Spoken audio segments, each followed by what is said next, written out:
Այսօր մենք պատրաստվում ենք ծխել խոզի փորիկը մեր գրիլում։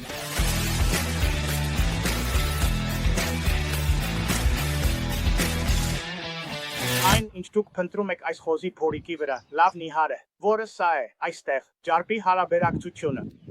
Լավ նիհար ճարպի հարաբերակցություն, ճիշտ այնպես, ինչպես դուք կընտրեիք բեկոն խանութում։ Նույն տեսակի տեսք, մենք սիրում ենք, որ դրա վրա լավ ճարպային շերտ լինի։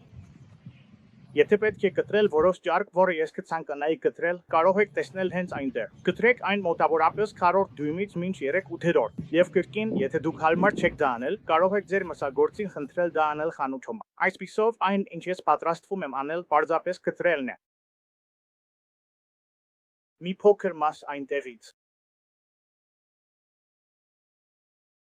Եվ հաջորդ բանը, որ մենք պատրաստվում ենք անել, դա այն է, որ մենք պատրաստվում ենք կտրել այն։ Եվ ինչու ենք մենք պատրաստվում կտրել այն։ Նախ, այն գեղեցիկ տեսք ունի։ Երկրորդ, այն օգնում է, որ վերին ճարպային շերտը ավելի լավ հալվի, որպեսզի օրվա վերջում խոզի փորի ճարպը ոչ թե տհաճ լինի, այլ լավ եփված հալված գեղեցիկ համով։ Այսպիսով, մենք պատրաստվում ենք կտրել այն։ Մոտավորապես 4 դյույմ խորությամբ։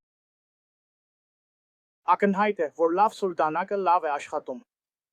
Կարող եք նկատել, որ ես մատներս հեռու եմ պահում։ Այդպես է, ինչին մենք ձգտում ենք։ Կարող եք տեսնել, որ կտրված է։ Դա կօգնի հալեցնել ճարպային շերտը։ Մենք չենք ուզում ամբողջ ճարպային շերտը հանել, որովհետև ուզում ենք։ Դա իսկապես համեղ կլինի, երբ պատրաստ լինի։ Ես պատրաստվում եմ ծխել այս ճարպային կողմը վերում։ Այսպիսով, ինչ ես առաջինը կանեմ, ես պատրաստվում եմ համեմել մսային կողմը մի փոքր աղով։ Եվ ես սիրում եմ աղ։ Ես սիրում եմ շատ աղ դնել իմ խոզի փորին, որովհետև այդպես դուք գրեթե ստանում եք բեկոնի համեր, երբ պատրաստ է, նույնիսկ եթե դա չմշակված արտադրանք չէ։ Մի փոքր աղ։ Մենք ուզում ենք համոզվել, որ բոլոր կողմերը համեմված են։ Եվ հետո մենք կօգտագործենք մեր ծխախոտի խառնուրդը։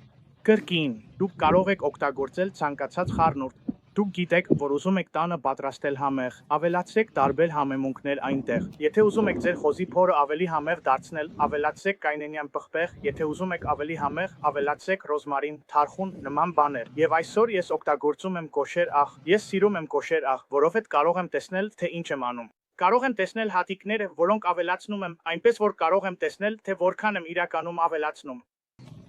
Պարզապես ճարպային կողմում մենք կավելացնենք շատ խոշոր պղպեղ։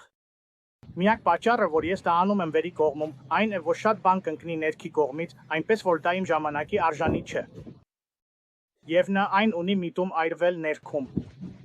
Այդ պղպեղը կարող է դառը համ ունենալ։ Այնպես որ մենք պարզապես նորից կավելացնենք այդ պղպեղը։ Մենք կանցնենք ձեր կողմերը այստեղ։ Եվ երբ սա սկսի քրտնել, որը մենք կթողնենք քրտնել մոտ 45 րոպեից մինչ 1 ժամ։ Եվ ինչ նկատի ունեմ, քրտնել ասելով, դուք կտեսնեք, որ ինչ-որ հեղուկ դուրս է գալիս, որպեսզի կարողանաք մոտենալ այդ ժամանակ։ Եվ նորից ավելացրեք պղպեղը կողմերին, որպեսզի երբ այն մի փոքր ավելի խոնավ լինի, ավելի լավ կպչի։ Մենք կվերադառնանք նորից կավելացնենք այն, նախքան այն գրիլին դնելը։ Եվ դա այն է, ինչ մենք փնտրում ենք։ Մենք կթողնենք սա մոտ 5 րոպեից մինչ 1 ժամ նստի քրտնի։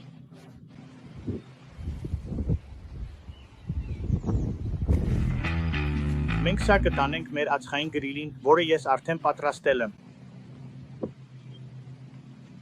Իմ տակ կողմում ես օգտագործում եմ մի փոքր կտոր ածուխ բրիկետներ։ Եվ նորից ավելացրեցի 1 կտոր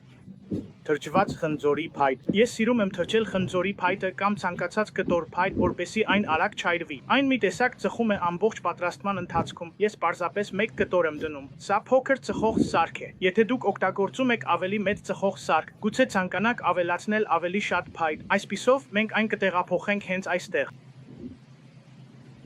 Մեզ սառը կողմում։ Լավ, ես նախապես տաքացրել եմ այս ծխող գրիլը մինչ 250 աստիճան։ Ինչու եմ ես ծխում 250 աստիճանում խոզի փորիկի համար։ Ես ուզում եմ, որ որոշ ճարպ դուրս գա, որպեսզի դա լինի լավ ուտելու փորձ, ոչ թանկարժեք, որ ուզում եմ, որ այն մի տեսակ դուրս գա։ Եփման գործընթացի ընթացքում թողեք սա մոտ 2 ժամ, մոտավորապես, ինչ որ այն հասնի 160 աստիճան ներքին ջերմաստիճանի, որտեղ մենք ստանում ենք գեղեցիկ գույն։ Եվ հետո մենք կվերադառնանք, ես ձեզ ցույց կտամ, թե ինչպես ենք այն ավարտելու։ Լավ, անցել է մոտավորապես 2 ժամ։ Մենք կարգավորում էինք մեր գրիլը, որպեսզի այն պահենք մոտ 250 աստիճան Ֆարենհայթ։ Բացեք, ստուգեք այս փոքրիկը։ Օ, իմ բարություն, նայեք դրան, այնպես որ դա այն է, ինչ մենք փնտրում ենք, գեղեցիկ գույն։ Ես դնում եմ իմ զոնդը, կարող եմ ասել, որ այն ակնհայտորեն պատրաստ չէ։ Այսպիսով ես չափում եմ ամենախիտ հատվածում, ստուգում եմ իմ զոնդով, փնտրում եմ 160-ի մոտ 158-ից 160 այս գեղեցիկ գույնը։ Դուք կարող եք տեսնել այդ սպղպեղը։ Դուք կարող եք տեսնել, որ մի մասը սկսում է դուրս գալ այնտեղ, որտեղ ես կտրել էի։ Համեվ հյութալի, ահա, թե որտեղ ենք մենք այն հիմա տանելու, մենք այն հանելու ենք, մենք այն ամուր փաթաթելու ենք։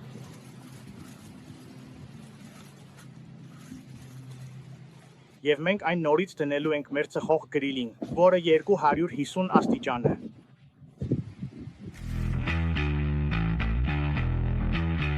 Եկեք ստուգենք մեր խոզի փորը։ Անցել է մոտ 1.5-ից 2 ժամ։ Մենք ստուգելու ենք պատրաստ լինելը։ Բացեք սա։ Հաստատ գեղեցիկ տեսք ունի։ Որոշ ճարպ արդեն հալվել է։ Ստուգեք։ 198 է։ Դուք կարող եք տեսնել, թե որքան քիչ դիմադրություն կա համեմատած, երբ ես ստուգում էի այն 160-ում։ Սա է, ինչ փնտրում եք, այդ փոքր դիմադրությունը, այն մի փոքր թրթռում է։ Մենք սա հանելու ենք, թողնելու ենք հանգստանա առնվազն 1 ժամ։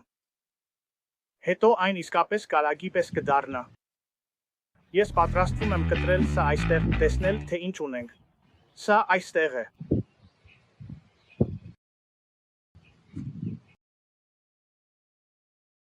Դուք կարող եք տեսնել, թե ինչպես հյութը հիանալի է հոսում այնտեղ։ Այսպես, դուք կարող եք նա վերցնել այս խոզի փորը հենց գրիլից։ Բացեք փայլաթի թևը, թողեք սառչի մոտ 10-15 րոպե սենյակային ջերմաստիճանում, ապա դրեք սառնարանում։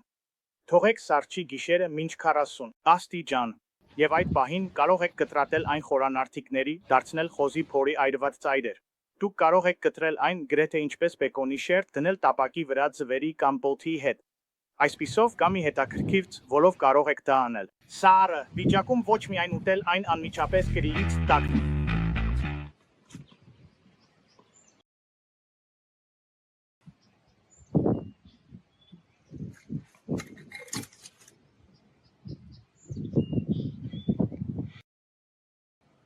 Ահա այն։